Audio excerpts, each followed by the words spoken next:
Hello friends. आज हम लोग बहुत ही गंभीर विषय पे एक चर्चा करने वाले हैं और ये चर्चा है उन बच्चों के लिए, उन स्टूडेंट्स के लिए जो किसी भी परीक्षा की तैयारी कर रहे हैं। तैयारी कर रहे हैं लगातार कई साल से, 2 साल, 3 साल, 4 साल से। और जब पेपर आता है तो उनके पास एक्सक्यूजेस क्रिएट हो जाते हैं कि इस कारण से हमारा पेपर नहीं हुआ। कट ऑफ जो एक मानक है कि आ, हर पेपर में इतना कट ऑफ जाएगा, उससे 10 नंबर, 15 नंबर कम रह जाते हैं। हम बात करेंगे उन बच्चों के लिए भी जो 1 या 2 नंबर से भी नीचे रह जाते हैं। ऐसे कौन से कारण हैं जो किसी भी स्टूडेंट के लिए वो कट ऑफ का आंकड़ा पार नहीं कर पाते? वो चाहे आईएएस की परीक्षा हो, चाहे पीसीएस की परीक्षा हो, चाहे आरओ की परीक्षा हो, किसी भी एग्जाम के लिए जो बच्चे तैयारी कर रहे हैं, ये किसी भी परीक्षा के लिए ये बात नोटिस की जा सकती है। बहुत सारे बच्चे हैं जो एक एज का आंकड़ा भी पार कर चुके हैं और उसके बाद भी उनका अभी तक एक भी प्रीलिम्स क्वालिफाई नहीं हुआ और कह रहे हैं कि हम तैयारी कर रहे हैं। तो ऐसे कौन से कारण हैं जिससे आपका सिलेक्शन नहीं हो रहा है?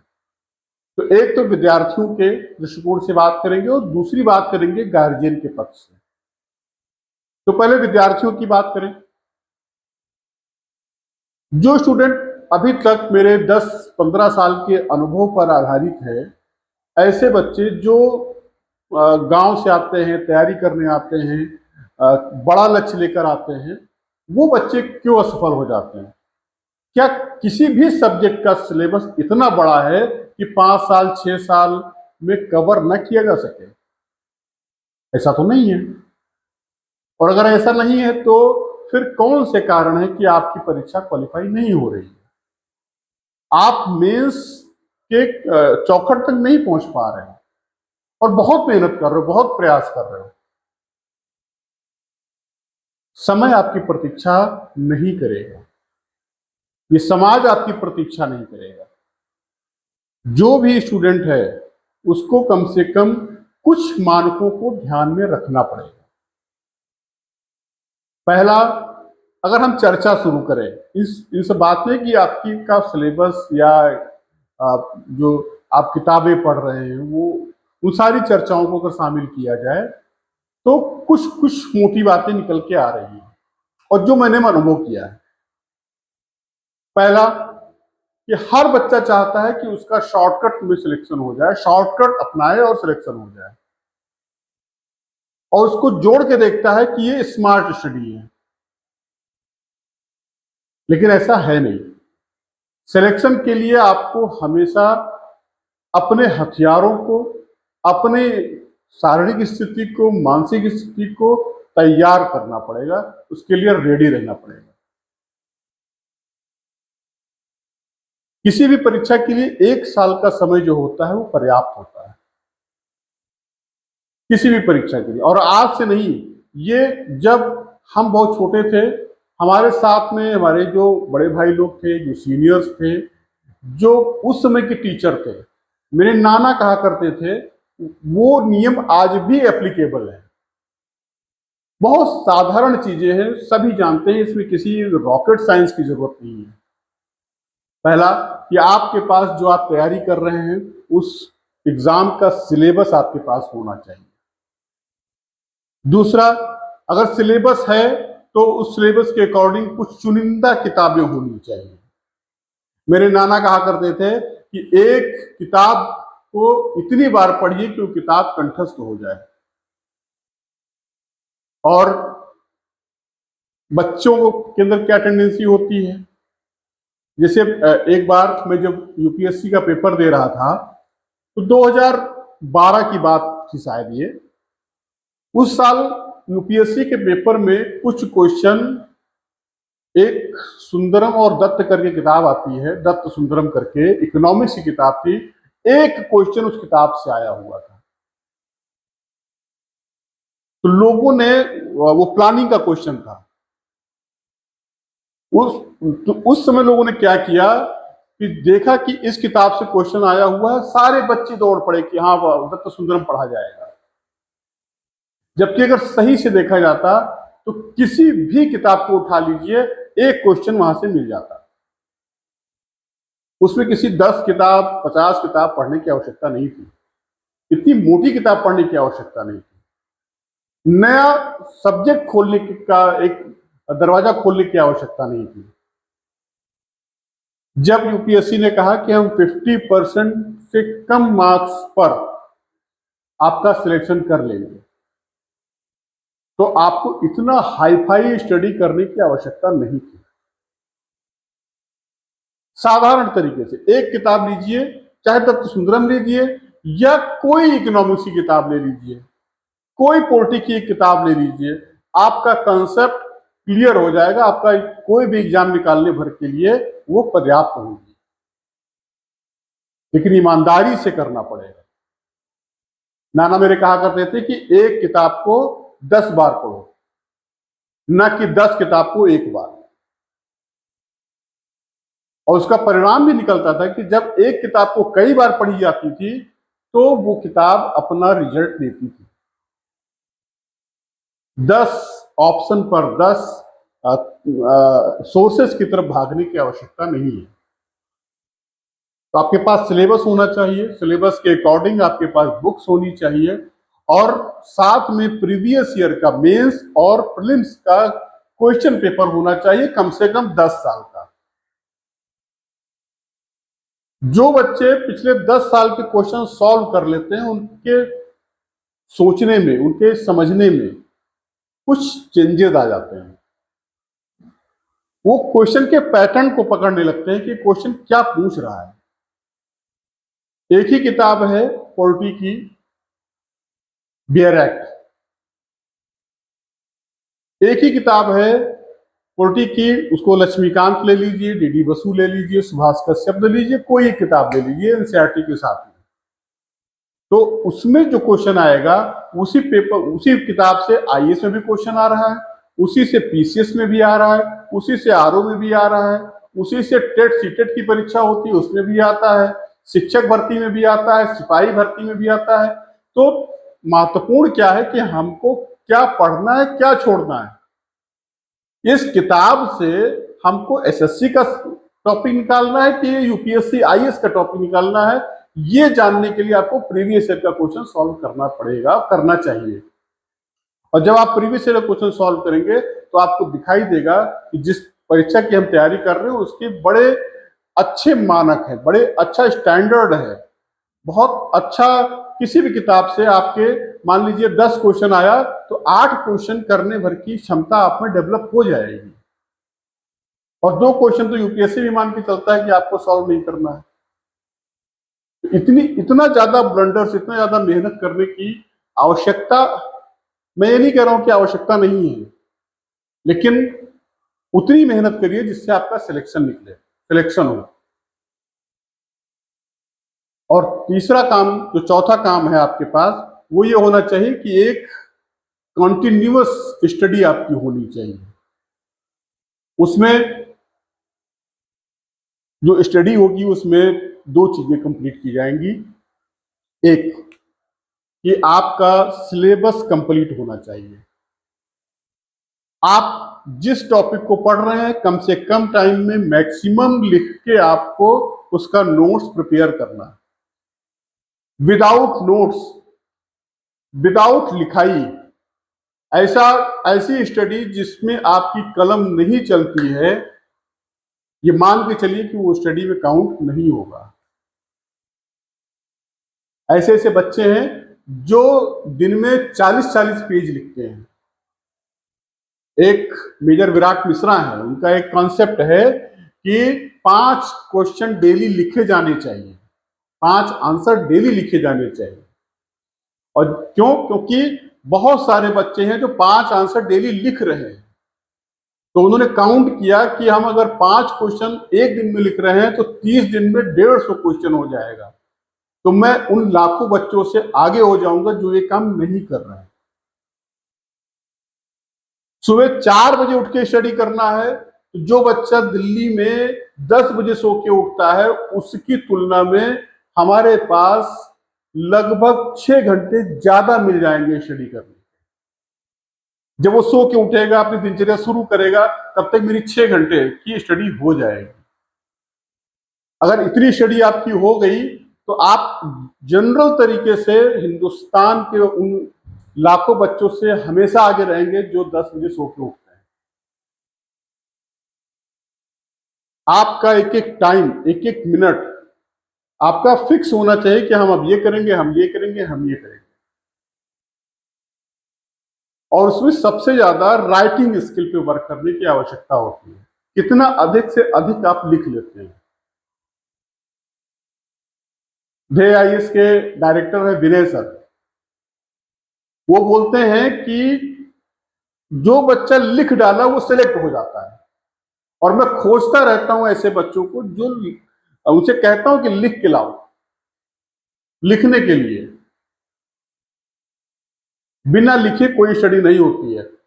जनरली मेरे पास बहुत सारे बच्चे आते हैं और जब मैं उससे पूछता हूं कि आपकी स्टडी 3 साल 4 साल की हो गई, तो आपने नोट्स बनाया होगा, वो नोट्स लाओ मुझे दिखाओ, तो पता चलता है कि टुकड़ों में नोट्स बने हुए हैं। कहीं कुछ लिखा हुआ है, कहीं कुछ लिखा हुआ है, कहीं कुछ लिखा हुआ है। इसका मतलब है कि आपकी स्टडी में वही बिखराव दिखाई देगा, आपके थॉट प्रोसेस में वही बिखराव दिखाई देगा। तो क्यों ना, अगर ये कमी है हमारे अंदर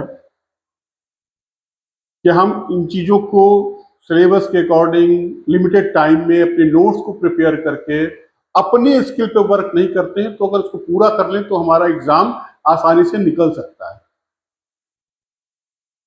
हमको किसी को फॉलो करने की आवश्यकता नहीं है, हमको कंपटीशन देखने की आवश्यकता है।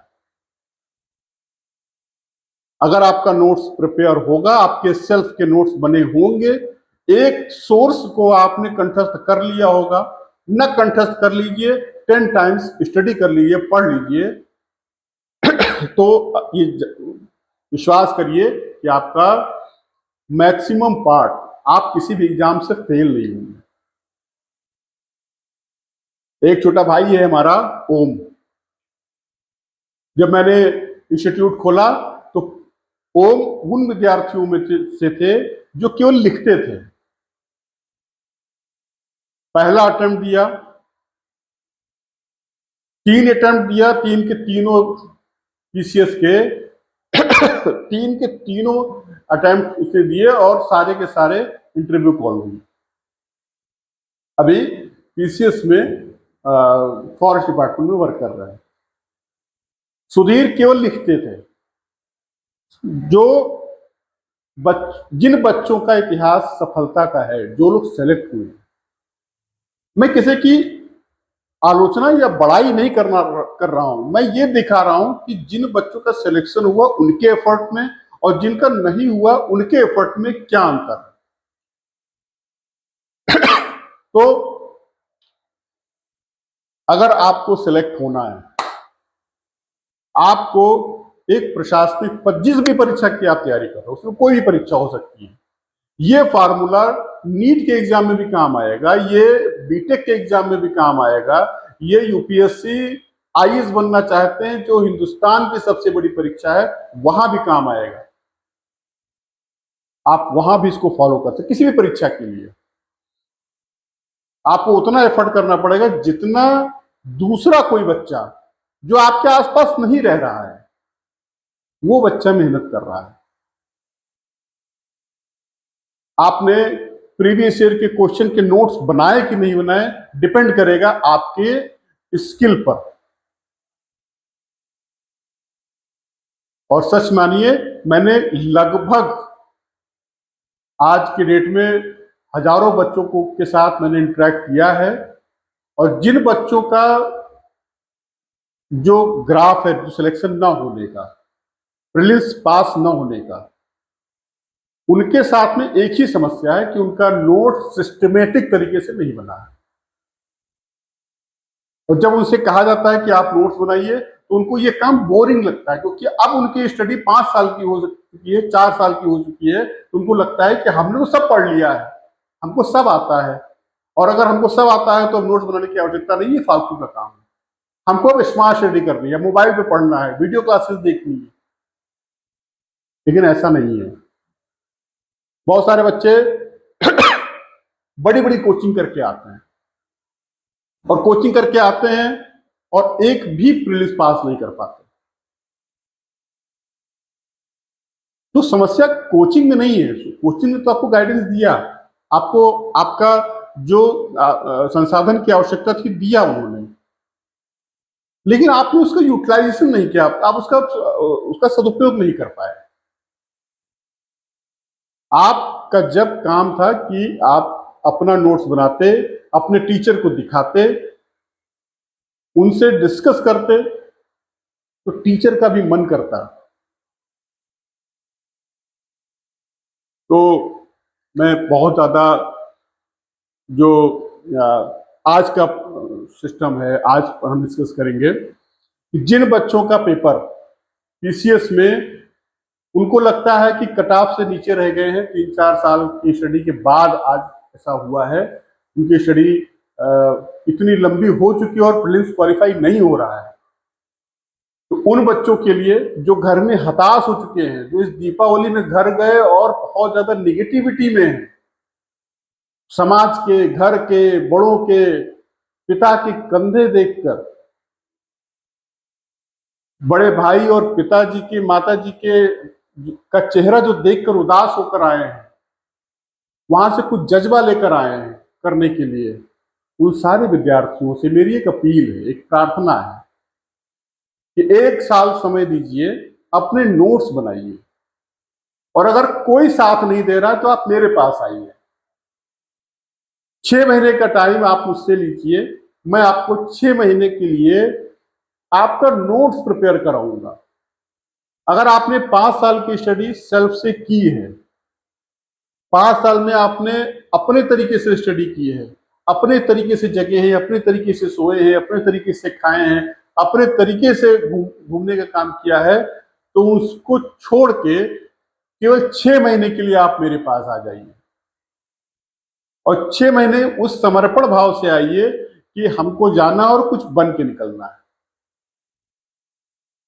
मैं दावा कर सकता हूं कि अगर आपने ये संकल्प ले लिया कि मुझे सिलेक्शन लेना है, और जिन जिन तरीकों, मेरा भी कोई रॉकेट साइंस नहीं है, कोई ऐसा मेरा इजाद किया हुआ, मेरा कोई साइंस का एक्सपेरिमेंट किया हुआ प्रोसेस नहीं है। हर बच्चे के साथ में एक अलग स्ट्रेटजी होती है, हर बच्चे के साथ एक नया एक्सपेरिमेंट लागू करना पड़ता है, उनको अलग तरीके से ट्रीट करना पड़ता है, देखना पड़ता है। वो इसलिए कि हर बच्चे की कैपेसिटी बिल्कुल डिफरेंट होती है। एक दूसरे से जिस तरीके से चेहरा नहीं मिलता है, शरीर नहीं मिलता है, वैसे ही उनकी मानसिक अवस्था भी अलग अलग होती है।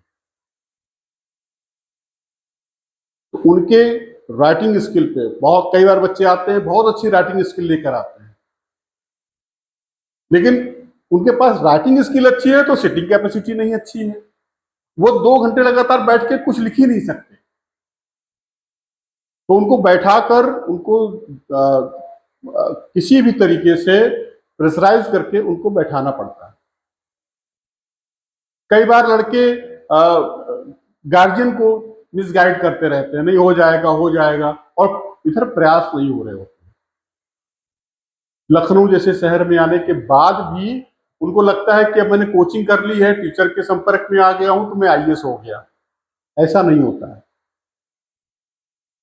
जैसे एक कहावत है कि मरने पर स्वर्ग मिलता है, आपके मरने से ही आपको स्वर्ग मिलेगा। ऐसे ही पढ़ाई में भी है, आप पढ़ोगे तो उसका रिजल्ट पाओगे। अगर आप नहीं पढ़ोगे तो किसी भी कोचिंग, किसी भी इंस्टीट्यूट, किसी भी यूनिवर्सिटी, किसी भी बड़े से बड़ा प्रोफेसर साक्षात प्रकट हो जाएगा, घोल के पिला देगा और आप नहीं कर पाओगे।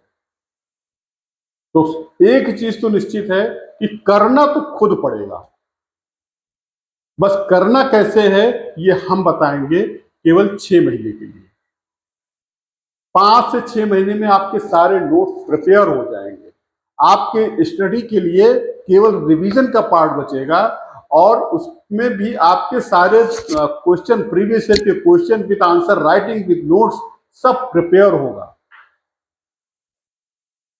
फिर देखते हैं कि कौन सी ऐसी परीक्षा है जो आप क्वालिफाई ना कर पाए। लेकिन सबसे महत्वपूर्ण बात, अगर मेरे पास आ रहे हैं तो दो चीजें बहुत जरूरी है। एक तो आप बीमार नहीं पड़ेंगे, और दूसरा बात बात में निगेटिव नहीं होंगे।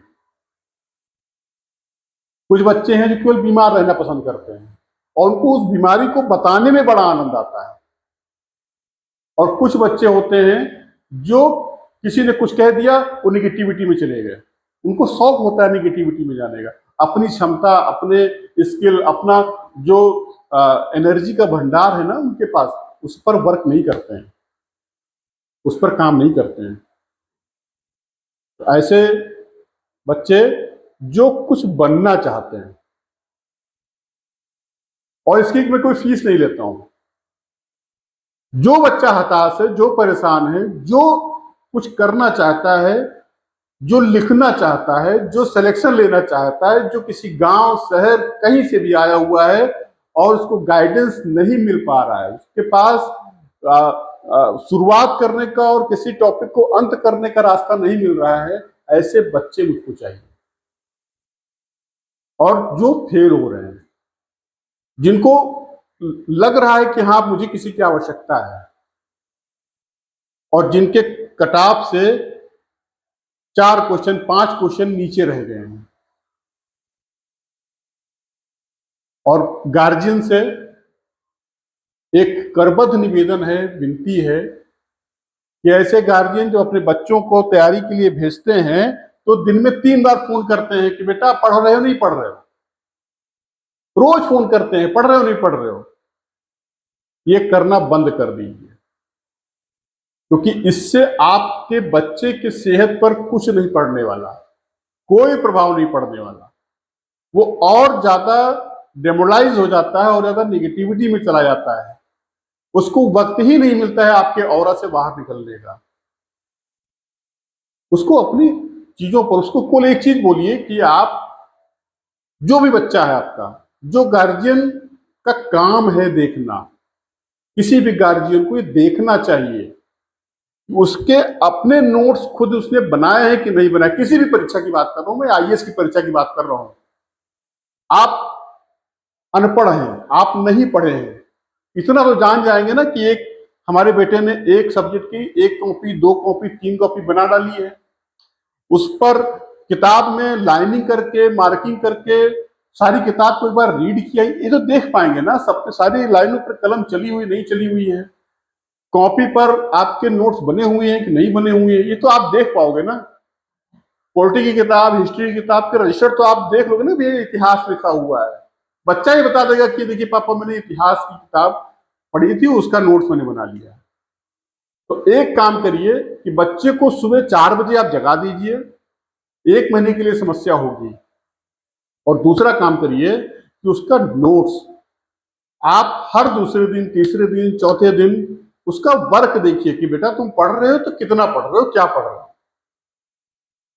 इसमें एक्सक्यूजेस नहीं होने चाहिए। आप पढ़ रहे हो, आपको मैं खर्चा दे रहा हूं, आपकी व्यवस्था कर रहा हूं, आपकी सुख सुविधाओं का ध्यान रख रहा हूं, तो मेरा एक कहना मानो कि मुझको अपना नोट्स आप डेली दिखा दो।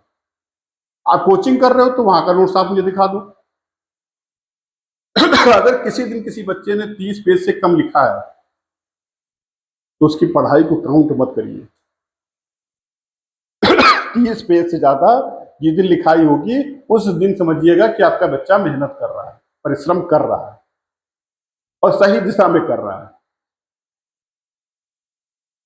आप अपने घर से निकलते हैं, अगर घर से कदम बाहर निकाल दिए तो कहीं ना कहीं तो आप जाओगे, कहीं ना कहीं पहुंचोगे, किसी न किसी मंजिल में पहुंचोगे। और जो सोच रहा है कि मैं बनाऊंगा, मन में ख्याली पुलाव बैठ के सोफे पे बैठ के बना रहा है प्लान कि मैं बनाऊंगा, मैं निकलूंगा, मैं ये यहाँ पहुंचूंगा वहां पहुंचूंगा, वो दरअसल कुछ कर नहीं पाता है। पहला कदम आपको किसी भी कीमत पे बाहर निकालना पड़ेगा। ठीक है, पहला कदम। पानी।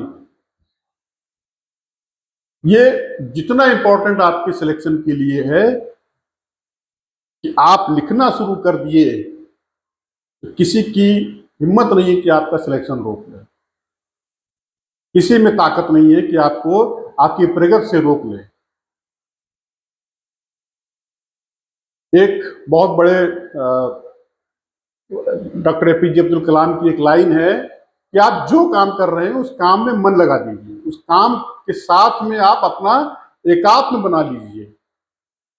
दुकान है, आपके पास पैसा नहीं है, दुकान खोल के बैठिए तो दुकान में हवा बिकने लगेगी।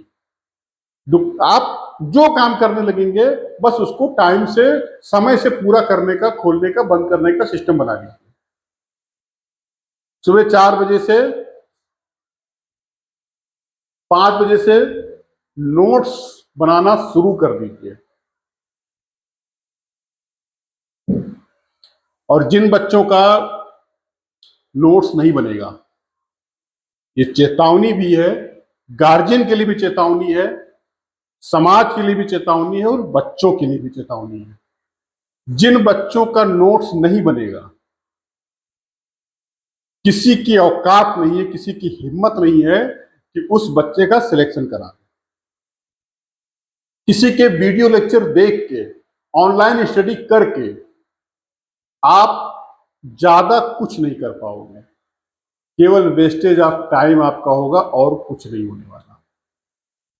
ना तो आपकी पर्सनालिटी में कोई चेंज आएगा, ना आपके सोचने और समझने में कोई चेंज आएगा, और ना आपका सिलेक्शन होगा। सिलेक्शन का केवल एक ही मापदंड है, वो है एक किताब 10 बार पढ़ी जाए, समय के साथ पढ़ी जाए, कम समय में पढ़ी जाए, मिनिमम टाइम में पढ़ी जाए और उसके नोट्स बनाए जाए। तो हम, अगर आप अपना काम नहीं कर पा रहे, नोट्स नहीं बना पा रहे हैं, या बना रहे हैं और समझ में नहीं आ रहा कैसे बनाना है, तो आप मेरे पास आइए, मैं आपका नोट देखूंगा, उस पर हम लोग डिस्कस करेंगे, हम और आप मिलके बैठेंगे और उस नोट्स को कितना और अच्छा बनाया जा सकता है, उसमें क्या क्या नोट्स किए जा एड ऑन किया जा सकता है, उस पर हम लोग काम करेंगे। लेकिन समय का महत्वपूर्ण ध्यान रखें, समय बहुत जरूरी है। आने वाली परीक्षा आईएएस की परीक्षा है, पीसीएस की परीक्षा है, अगर आप इसको टारगेट कर रहे हैं, एपीओ की परीक्षा आने वाली है, ये भी फरवरी मार्च के आसपास पेपर होगा। अगर इन परीक्षाओं को आप टारगेट कर रहे हैं और आपको लगता है कि हमको 1 साल के अंदर, विशेषकर लड़कियों के लिए जिनके पास समय कम है, तो आए मेरे पास, मैं अवेलेबल रहता हूं अपने सेंटर पे, और फ्री ऑफ, इसकी कोई फीस नहीं है। ज्ञान बंटना चाहिए, बिखरना चाहिए। संघ में, आरएसएस में जब शाखा लगती है तो 2 शब्द यूज किए जाते हैं। एक शब्द जब शाखा लगनी होती है तो उसको आचार्य कहा जाता है। आचार्य का मतलब, हम भगवा ध्वज, जो ध्वज है या जो सूर्य देवता होते हैं, उनको प्रतीक मानते हैं गुरु का, और उनसे शिक्षा ग्रहण करते हैं। और जब अंत होती है शाखा का, जब शाखा समाप्त होनी होती है प्रार्थना के बाद, उसे विकीर्ण कहा जाता है। इसका मतलब होता है कि जो ज्ञान मैंने आपको दिया है, उस ज्ञान को लेके जाइए और सूरज की रोशनी की तरीके से, जिस तरह विकिरण होता है सूरज की रोशनी का, बराबर विकिरण होता है, फैल जाता है समाज में, ऐसे ही उस ज्ञान को लेके जाइए और बिखेर दीजिए चारों तरफ, उसको प्रवाहित कर दीजिए, उसको बहने दीजिए। जो उस ज्ञान को पाने के हकदार होंगे, जो घर से निकल के सूरज की रोशनी देखना चाहते होंगे, उनको वो रोशनी मिल जाएगी। आपको, आपका दायित्व है कि आप हर दरवाजे पर पहुंचे। आपका दायित्व है कि आप उस ज्ञान, उस परंपरा को लेकर, उस सद्भावना को लेकर आप हर दरवाजे तक जाएं। तो मैं उस विकीर्ण कार्य को कर रहा हूं। आप आइए, जो मेरे पास है वो मैं पूरा आप लोगों को अवेलेबल करवाऊंगा, उसको दूंगा। धन्यवाद।